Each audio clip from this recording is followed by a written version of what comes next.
This week on the 77% Street Debate. Slavery left a deep wound in all of us. And when you see us coming, it's because we're trying to heal that wound that was placed. I try to understand why I am here. I want to leave.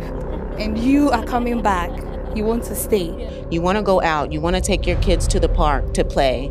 But when you do, other kids spit at them. Their presence is actually creating a problem for us economically.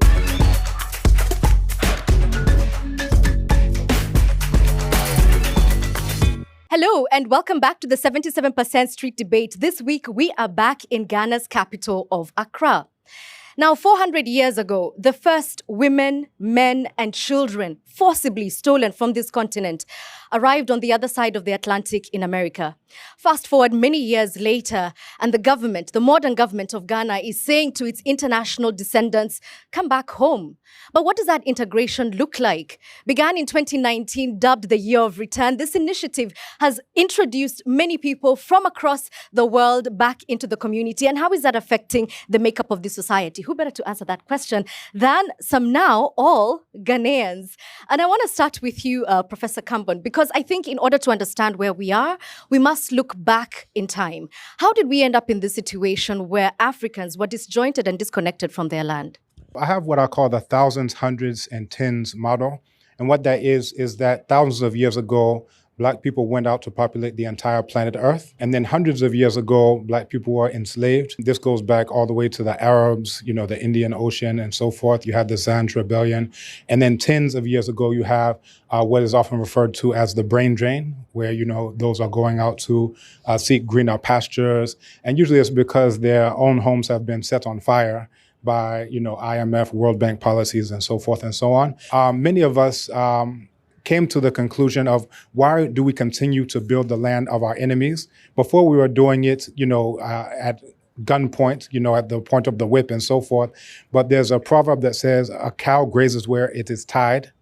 But if we're not cows, then it means we don't have to continue grazing in places when, we are no longer tied there. So for some of us, we decided to repatriate. So for me, I have repatriated to Ghana, and several of my repatriate to Ghana clients have gotten citizenship. All right, let's talk about your repatriation for a little bit. 2008 is when you decided to move back to Ghana. What inspired this? Specifically in 2008, I went through what a lot of Black people go through, which is a trumped up charge, racism and so forth. They don't ask you, are you a, citizen who's benefiting the community and so forth. They just say, all right, because you're Black, or really it's because they're white, right, that they behave in that way. So I decided that I was coming here to do my PhD. I did so. I'm doing pretty well. I've been installed as a traditional ruler. So this was given to me by the Nsumankwa Hene, the overall spiritual head of all of the Asante people. It's about being accepted. It's about being respected. And those are things that you don't get under Donald Trump and the divided snakes of a murderer. Wow, those are some very strong words that you've chosen to use. And I want to come to the Bradbys here, who are a couple. And, oh gosh, the couples here are always holding hands. Well, that's great. It's so cute. But they've also just joined a union, a lifelong union with Ghana. You got your citizenship yesterday. And there's something that the professor said here, to be removed from the land of your enemy. Is this how you considered America, where you actually grew up? We moved for our safety and our children's safety. It is unsafe in the States, no matter where you go, if you look like us. Getting out of the land of our enemy was priority number one, to make sure that no matter what we did to build a business or to simply just live the simple life, we will be protected in that. Nakia, is this also what you think, land of the enemy? Is this what Baltimore was to you? For example, in Baltimore, we have the highest, a very strong crime rate in my city. And I think that is due to the fact that people are completely lost. And so all of that anger and aggression gets pushed out onto the streets, and then we're suffering. For me, even I think back when I was in school, and doing university, I remember I used to go on my phone and try to find an app to look at, to listen to radio stations in Accra, just to hear the language. And I remember one night I was just sitting there and I almost just cried, just to not to know that this was taken from me. You're shaking now as you have goosebumps everywhere. Actually. Because my great grandmothers, these are the songs that they would sing. These are the languages that they would use, and we don't have them anymore. And it's even hard to explain how that that stealing of our identity impacts our hearts. And so when you see us celebrating, and when you see us happy to be in Ghana, even though we know the conditions aren't great here, the economy is not great, but slavery left a deep wound in all of us. It left a deep wound. And when you see us coming, it's because we're trying to heal that wound that was placed. Okay. Thank you so much for being so honest and vulnerable with us. I appreciate that. Let me speak to Mr. Kwesi here, who is the CEO of the Tourism Board, which is behind this initiative. There's a lot of pain and trauma and fear that a lot of people are escaping coming into this country. But was this your idea when you launched this initiative? Yes and no.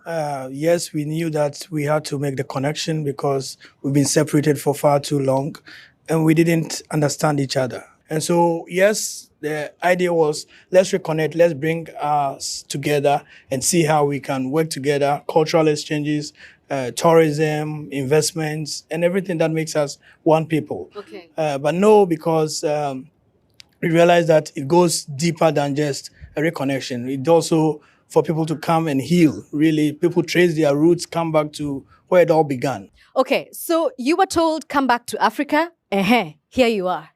I want to now know, what have your experiences been? The reality versus what you might have expected. Nakia, earlier you said that the state of the economy is not great, and yet here you are. Why? I think where Africa beats America in development is social development, in terms of how people are raised in here and having respect for your elders.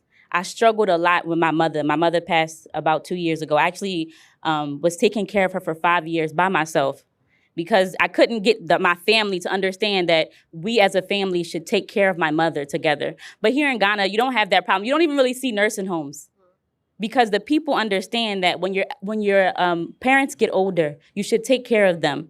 And so these are the things that I feel like that are really important for us to really focus on and see that there's a lot that the Ghanaian heart has to offer, and that we also should take hold of and to integrate and understand our place in the society.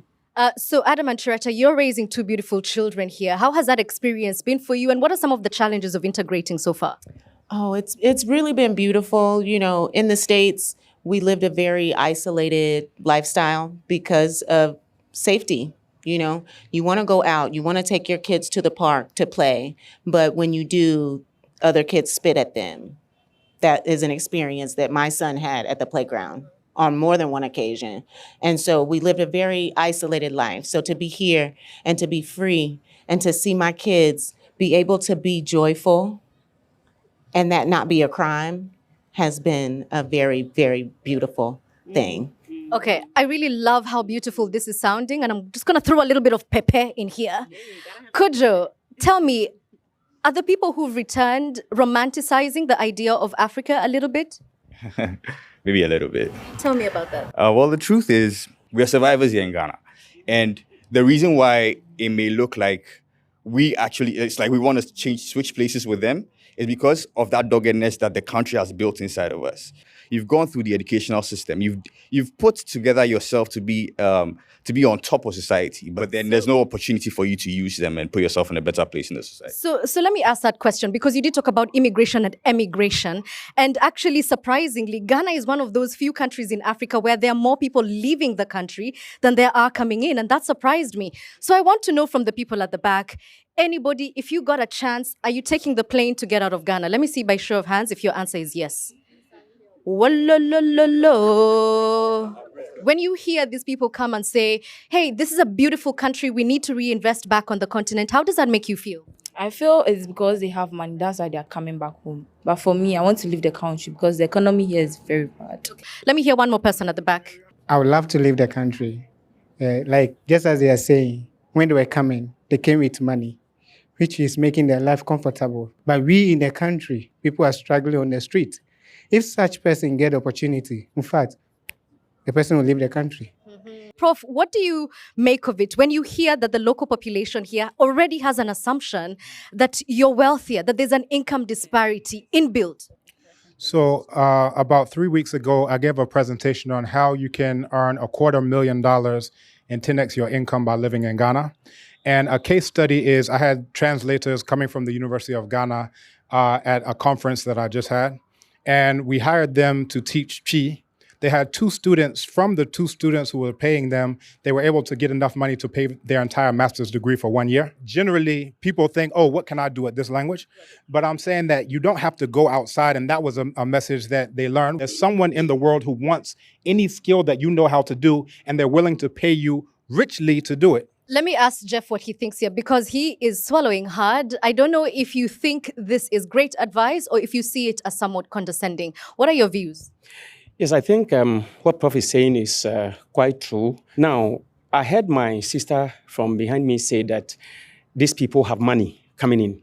Yes, they may think that what they have is not enough for them as they come in here.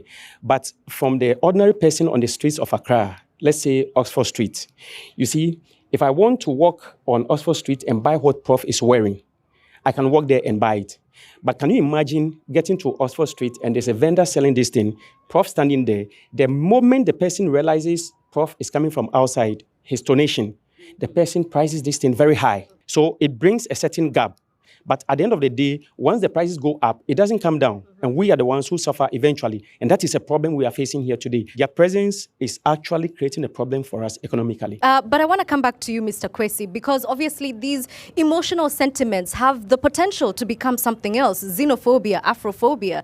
Are you just telling people come in, or are you putting in place strategies so that integration is sustainable and seamless? In terms of the expectations from both sides, when we started a year of return and we started our first December in GH, the prices of goods in December more than quadrupled, because people thought, hey, this is a year of return, we have an opportunity, let's milk it. It happens everywhere. When you go to the Olympic Games, prices of everything goes up. Yeah. But then we had to meet with people at the art center, with the tour operators, with hotels, to explain to them that we are in this for the long term, that this is not just an open window for you to cash in. So it's something that we are building, but it's not going to take a day. The cultures are different, so let's try and work ourselves to integrate. So when I talk about cultural integration, it's also looking at how do we make sure that people understand what we are doing and they are not taking advantage of our brothers and sisters who are coming back. Yeah, Jennifer, because you're the latest arrival, if I could call you that, do you feel that because of your accent, sometimes people want to take advantage of you? I would say that sometimes that is true, but it's not just true for African Americans. I think it's true for anyone that has an American or UK accent, even if they're Ghanaian. When we're talking about Ghana, Ghana is a country that has a population of over 30 million people. There are maybe 10,000 African Americans. We're an extreme minority. So I think that sometimes we're used as a scapegoat, and that is misplaced. Do you feel this, because I know that you run your own business and setting it up, was it easy for you? If you are Ghanaian, you can set up the business for like 1,000 to 2,000 cedis. But if you are coming from outside, they're telling him, bring in $500,000. Now we'll set up, you can set up a business as the sole, owner. That is not, very easy, for anyone. If we're not having a very deep analysis of what's going on, they play black people against other black people. So just to the point, we need to understand that we're all black people and we have very common genotype, common phenotype, and a common thrust for survival that we need to have, as opposed to divide and conquer. Let's play those Asantes against the Fantes, Bloods versus Crips. They do it every single place. Okay, but what I'm hearing is that black we may be, but our bank accounts surely are not the same. Let me find out from Jeff how he feels hearing all these sentiments, because these are now your countrymen and women. Are you aligned with their values? We are happy they are here, and would wish that we can coexist with them without having any problem whatsoever. If we see our brothers and sisters, irrespective of even the color, even if it's a white person coming to buy something, let the pricing be as it is. You understand? And maybe governments and the state agencies need to establish some kind of price control regimes so that everywhere you go, the prices will be the same, so that it doesn't come to the point where I see you pay the way you speak or pay your color, then I price the thing to suit myself, just because I want to make some extra profit. That is stealing, and it's very bad. So obviously one way to do this is what Mr. Kwesi here suggested, cultural integration. And I just want to hear from the people at the back, how many people have made friends with returnees, people from the diaspora? Are you integrating with them in your communities? Let me hear from some people, yes or no? Yeah. Where I used to work, which is a beauty salon, a lot of the diasporans do come. What I try to do is I tell them, okay, if you want to buy this, when you get to the market and then they give you a higher price, maybe the thing is priced 100 cedis, slash it to like 50 cedis. So I try to give them tips. All right, could you? Yeah, us Ghanaians get the exposure when we integrate with the diaspora. It opens our eyes. It generally gives us access to so many things to see that our skill sets can play on the global scale, and then we can. Let me tell you the truth. The Ghanaian dream is that we can earn first world money while we're still here. That's the Ghanaian dream. Okay. So once the diasporans integrate with us and we're exposed to that, we don't want to go anywhere because we don't want to go and pay all the 40% taxes and all of that. Okay, you wanted to say something to me earlier. I just wanted to touch on the pricing of things. You know, being new here, we're here for just over a year now. We try to shop in our neighborhood. And because we are new and because we don't speak the language that well yet, we're learning, but the prices get hiked up. And so then we are forced to go somewhere else to spend our money. And we would prefer to spend it in our neighborhood, but they're hiking the price up because we're new, they don't know us yet. But it makes it harder for us when that happens to us. Yeah. It's unfair. Okay. But can I say something? Yeah, sure. You know, you got to really understand culture to understand people. You know, when you come to Ghana... But people is culture. Yes, but when you come to Ghana, chopping is part of the culture. Yep. You just have to... Like chop my mind. No, not just chopping. Like, whether they chop their family, they chop their friends, it's just a way. Whether the government is chopping the resources, it's part of the culture. So if we want to see change, then we also got to influence culture. We got to go in there and then make something like chopping repulsive, like saying it's stealing. You understand? Now, if I say a government official that chopped resources that should have went here and he took it and reappropriated for something else, then he stole the money. See, now, if we say that instead of say he chopped the money, then at that point, he don't want to be a thief. So then he changed his behavior and his action. So it's important for us to start to look at culture and then influence culture in a way where we can bridge the difference and then we can progress as one. And one of the best and fastest ways to influence culture is through marriage. Our bride-to-be here. Talk to me about how you arrive in Ghana, hoping to be here for 2 weeks, and then you're about to get married. Actually, I felt a spiritual calling to come to Ghana. I was in Tanzania at the time. And I had a friend who was here, and I was like, I'm coming to do a poetry and photography book, and I need a partner. Can you connect me with a reliable man who can assist me? And that reliable man became my soon-to-be husband. Reliable. We have a daughter together. I gave birth here in Ghana, and that's also a thing. Like, when I gave birth here, people were like, why didn't you go back to the U.S. to give birth? And I'm like, this is an ancestral moment for me. In my lineage. I'm the first in my family to come back. The first in my whole lineage. Even when I went back home, they were asking me questions about Africa. None of them have ever come. Have even decided to live. And now I have my brother and my sister are coming. I got my auntie and cousin coming. Now their minds are also opening up as well. When you think about going to the U.S., you don't realize if you go there, you give birth, who is helping you? Everybody is working. You won't get your auntie to come and help you with the baby. So these are parts of the culture that they have here that are so beautiful, and I think we should continue to uphold. And I'm happy definitely to be marrying my Ghanaian husband in January. Congratulations. And you have obviously gone up the ranks, and you're now a proper chief, you said. So how did that come about? I mean, you're completely immersed in the culture now. So I would say the language is key. When I first came in 2008 to repatriate for good, I first came in 98, to Ghana. But when I came to repatriate, I was going to look at houses. And the agent, I was speaking Chi to the agent because I had already learned Chi. I'm teaching Chi at the university now. But the guy who was the caretaker, he didn't know that I spoke Chi. So he just decided, he sees me and he decides he's going to speak English. So I heard him turn to the agent and say, saying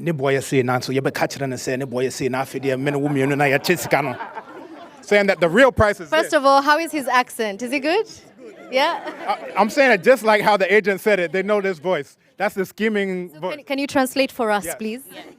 he said that the price is this, but the price is this. We're gonna tell him the price is this, and then me and you were gonna chop the money half. So I heard everything that the guy said, but I go through the whole house. And as I'm leaving, I said, okay, it's very nice. As I'm leaving, I said, now, Karachi, put your throw down. I said, oh. And the agent said, man, can't you know sound Chi? Man, can't you know sound Chi? So he said, I didn't tell you he doesn't speak Chi. But, for there, it really went into how once I know the language, it has a very major impact, even in terms of how much they can chop me. Because sometimes I'll just talk, normal. Like I'm just speaking with my regular accent in English. But then I'll switch to impeccable Chi, where I'm saying the numbers in Chi. Because a lot of Ghanaians, once they go to numbers, no. But I start doing it, and then they're like, wow. Okay, so we now know that Professor is also a comedian. It's good to know. Let me hear some thoughts before we come to some closing remarks, please. I think basically what we two are battling with is the narratives. The narratives that are painted to them about us and the narratives that are painted about them to us. So they are painted to us as rich people. They live their luxury, they are bougie and all that. And then we are painted to them as peaceful people. Life is not all that expensive. So they come here expecting the expense not to be as high as it is at where they are, but they come here and there's another thing. Okay. And we are wanting to go to where they are because we feel we are going to be comfortable, very comfortable. We're also going to live in the luxury and we go there and sorry, it's not. So I think if we should work on the narratives of how we paint each other, it's going to help. So when they make us understand that apart from the luxury that we see, there is the emotional pain. They don't paint to us, but it is what it is. Then we also tell them, okay, when you come to our side, these and this is what you are going to face because of where you are also coming from. So talking about the language, I read Bible in church the last time and I decided to read in Chi and everybody was clapping. I didn't know why Chi should be something I read and you are clapping. You are happy that I read Chi for the first time because Chi is my language. Okay. So language, coming back to language. I need to close this because we're running out of time. But what do you think it's going to take from everybody here to stop saying them, the diasporans, the Ghanaians, into we, the Ghanaians? Thinking about Marcus Messiah Garvey and being a Pan-Africanist and seeing all of us as an us, as a we, and stop separating it. To think that us coming from the diaspora did not have to survive it's a little disheartening to hear. You know what I'm saying? Because we are killed in the streets daily, for nothing. Simple traffic stops. And so I think we just all have to decide that we are all the same. Okay. I feel like comparison, they say, is the thief of joy. They were talking about the USD that apparently have, I'm not coming with a 401k or a pension or a successful business or a retirement. Thank you. I'm not coming with a successful business. I'm a monk. I don't know business very well. I actually have neighbors who are finally helping me get my stuff together. But we've been insulted by Ghanaians and diasporans alike because we don't have money. We didn't come here to make money stretch. We came to contribute. Yeah. So the amount of money that you guys think we have, at least us two, we do not have. And if you look like me and you have the accent you have, they aren't going to help you. They aren't going to give you any money. It is best to stay here, do what Professor said, and make something of your own. Because the talent here. Okay, but what about people who go out and make it and make some things of themselves? That's a very small percentage. And of course they're going to show you that on television. That's a very small percentage. And of course that's what they're going to show you. All right. But like she said, you go there, it is not as cushy as you think. Great, you get a fancy job before you get the police gun you down before you even make the money. That is a reality. Or the job doesn't make ends meet. So you're having to do all these crazy other things just to make the ends meet. All right. That's why there's Uber and Instacart, because people work 9 to 5 jobs and they get off and now they have to go deliver pizza. Okay. So because of the interest of time, I just want to close with Prof because we started with you.